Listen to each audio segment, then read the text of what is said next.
The next thing you might do, and you can do these things in different order, but I prefer doing the treble, the bass, and then going to the middle voice. And I know I want to actually block it out with the fingers that I need to use. I can't change fingering because then it won't feed the legato back and forth between the treble and the alto voice. So be very, very aware of your fingering. And that takes time. That's the housekeeping of piano playing and preparation is the fingering. And you might change your mind here and there, but there's not terribly much choice when you have to reach. If you have a very small hand, you might use a 4 where other people would use a 3 and have a larger hand. But anyway, I use 1, 2, 4 here, and this is the alto. You can do it 4 times because I'm using pedal now. 4 times because that's what I see. Now I see going to the 6th chord. Naturally, these are inversions, and the reason they're inverted is so you have smooth voice leading from one chord to another. That's why we invert. Now here it inverts it down. Now we get to the 2 chord. Always think of the melody above as you're playing.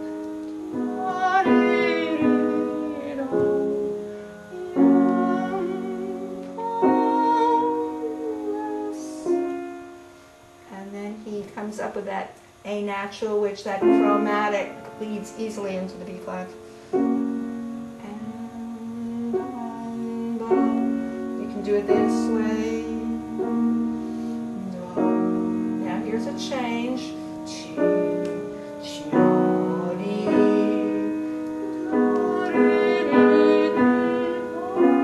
It's a suspension resolution. Okay, so now I've parceled out my treble in part 1, and then in part 2 we did the bass, and now here we've added the alto voice. Another idea is to play the soprano or the top voice with the alto and try to subdue, if you can, or bring out, or let's flesh out the melody. That helps you with the balance later. So then you're looking at this. Very light on these. Pum, pum, pum. I start breathing because... Now you see that there I did not do the 4-5 because you can't if you're blocking it. But when you're unblocking it, you can do what I prepared initially, which was this. But when I block it, it's impossible, unless I had a huge hand. So you'll see me coming over like that.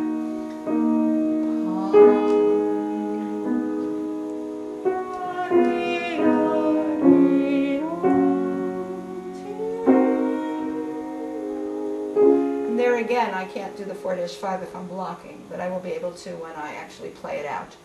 Yum, sol, yum, pum, pum, pee.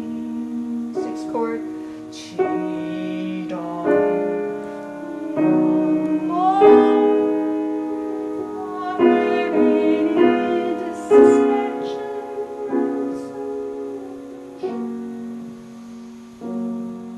okay, so there's that little segment.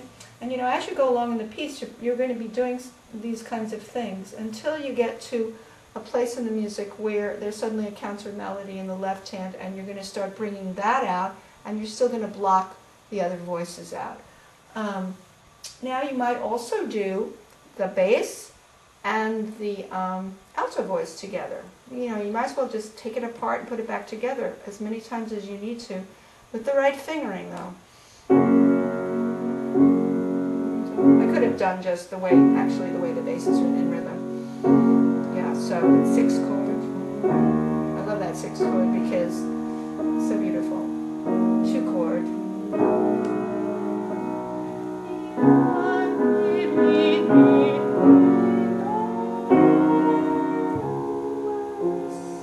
Slide in, choose all.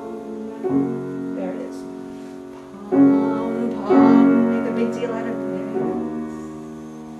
Now here's where that left hand is connecting. Very important because it's connected in music. Now here's there that's not connected. And some scores might have it connected. And then suspension resolution. And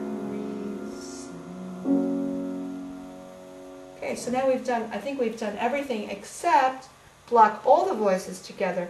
And again, the finger switching isn't going to apply because it's impossible to finger switch and get the legato when you're blocking. But at least you get the conception of reading all the way down, all the voices, and hearing like almost a choir effect here of all these voices.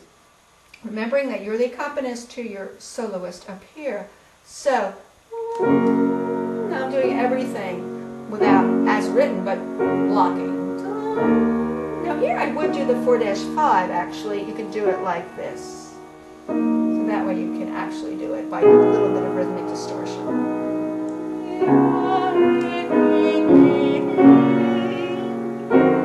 Here you can do it like this way.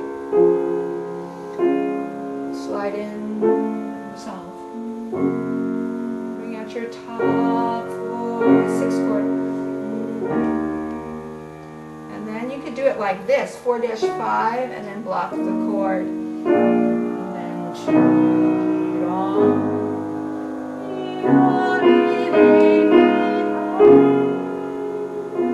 Resolve, 4-5, and then do it like that. So you've basically done everything you can possibly do before you do the unraveling of the piece as written.